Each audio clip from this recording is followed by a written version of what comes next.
सुप्रभात छात्रों, आशा है आप सब सकुशल हैं। आज मैं अर्थालंकार का अगला भेद उत्प्रेक्षा अलंकार पढ़ाने जा रही हूँ। उपमा और यमक अलंकार उपमा और रूपक अलंकार स्पष्ट हो गया होगा। अब उत्प्रेक्षा अलंकार हम पढ़ेंगे। उत्प्रेक्षा अलंकार में भी उपमेय और उपमान दोनों शब्द आएंगे। मैंने उपमा अलंकार पढ़ाते समय ही उपमेय और उपमान को समझा दिया था, इसलिए उत्प्रेक्षा अलंकार में भी समझने में कठिनाई नहीं होगी। हम शुरू करते हैं। उत्प्रेक्षा अलंकार उपमेय और उपमान की गुण धर्म की समानता के कारण एक समान होने की जब संभावना बताई जाती है। हमने उपमा अलंकार में पढ़ा था एक समान बताया जाता है। रूपक अलंकार में पढ़ा था एक पर दूसरे का रूप दिया जाता है, यानी आरोप कर दिया जाता है। उत्प्रेक्षा अलंकार में एक समान होने की संभावना बताई जा रही है, यानी ऐसा हो सकता है।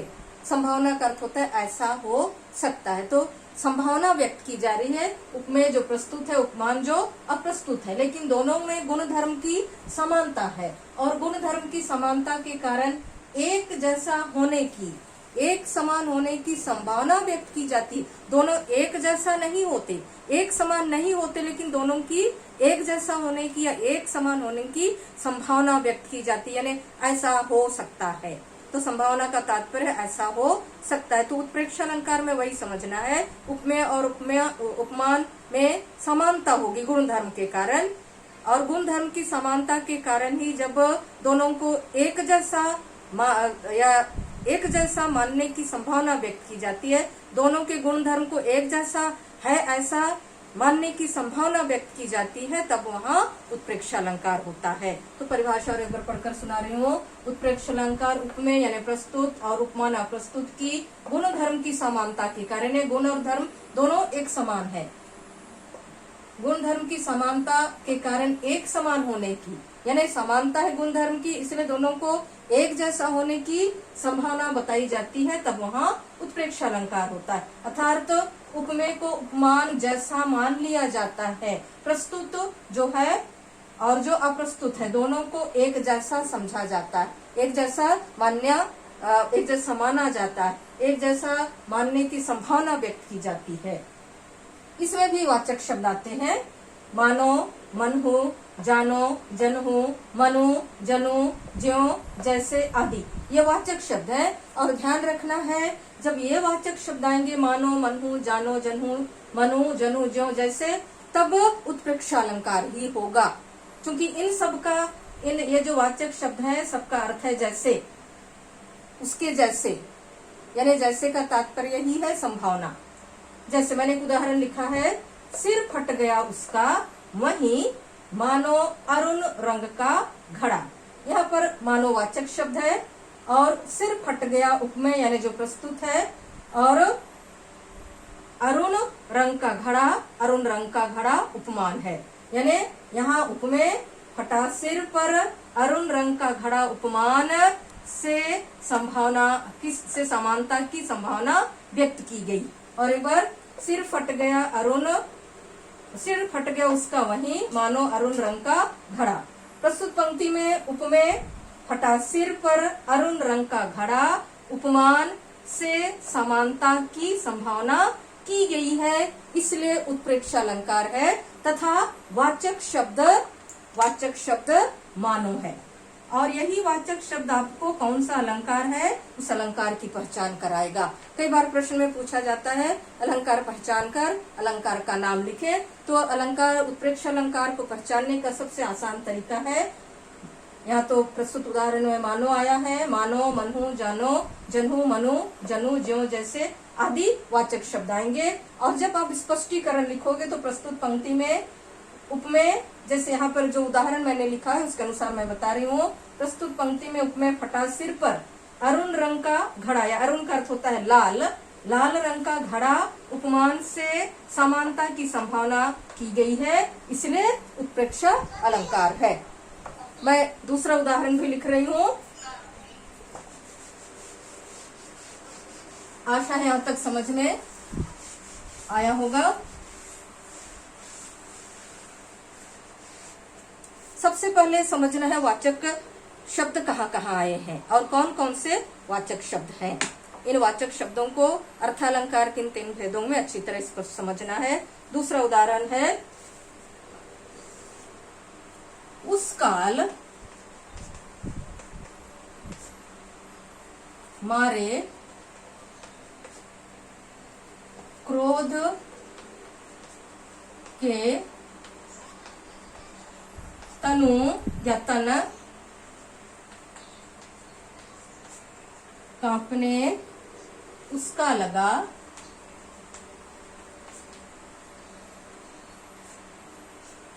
लगा, मानो हवा के जोर से सोता हुआ सागर जगा।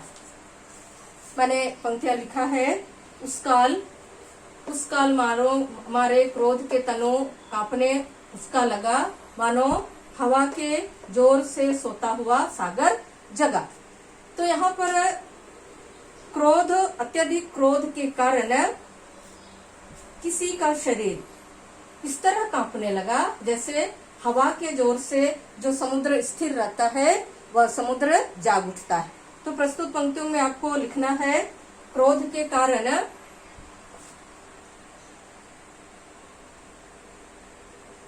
प्रस्तुत पंक्ति में जब स्पष्टीकरण आप लिखोगे तो प्रस्तुत पंक्ति में क्रोध के कारण, या इसको संक्षिप्त में आप लिख सकते हो, प्रस्तुत पंक्ति में क्रोध से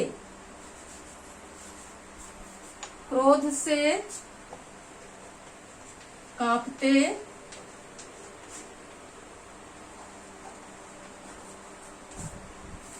प्रस्तुत, स्पष्टीकरण लिखते समय ध्यान रहे, प्रस्तुत पंक्ति में क्रोध से कांपते शरीर पर हवा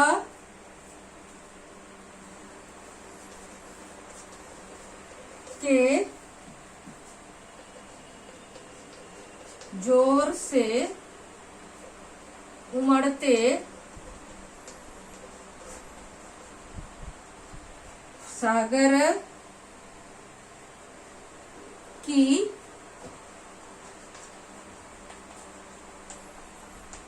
संभावना की गई है। इसलिए उत्प्रेक्षा अलंकार है। उत्प्रेक्षा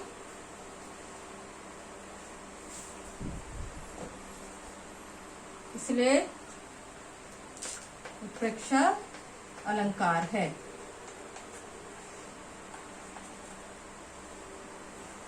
यहाँ से ये वाचक शब्द है इसलिए इसको मुझे मिलाना नहीं है इसमें।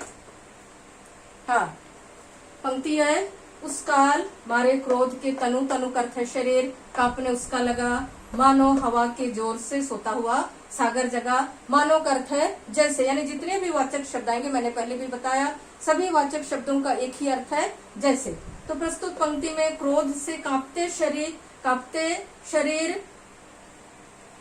क्रोध से कांपते शरीर पर हवा के जोर से उमड़ते सागर की संभावना की गई है, संभावना व्यक्त की गई। और एक बार प्रस्तुत पंक्ति में इसी तरह स्पष्टीकरण लिखना, प्रस्तुत पंक्ति में क्रोध से कांपते शरीर पर हवा के जोर से उमड़ते, यानी जो सागर स्थिर था उसमें ऊंची ऊंची लहरें आने लगी तो सागर उमड़ने लगा। तो हवा के जोर से, हवा के तेज झोंके से उमड़ते सागर की संभावना की गई है, इसलिए उत्प्रेक्षा अलंकार है। मैंने 2 उदाहरण स्पष्ट कर दिया है और 1-2 उदाहरण मैंने नोट में लिख दिया है, आप लोग उसको भी पढ़िए, समझिए और वीडियो ध्यान से सुनिए, तभी केवल समझ में आएगा उत्प्रेक्षा अलंकार। धन्यवाद।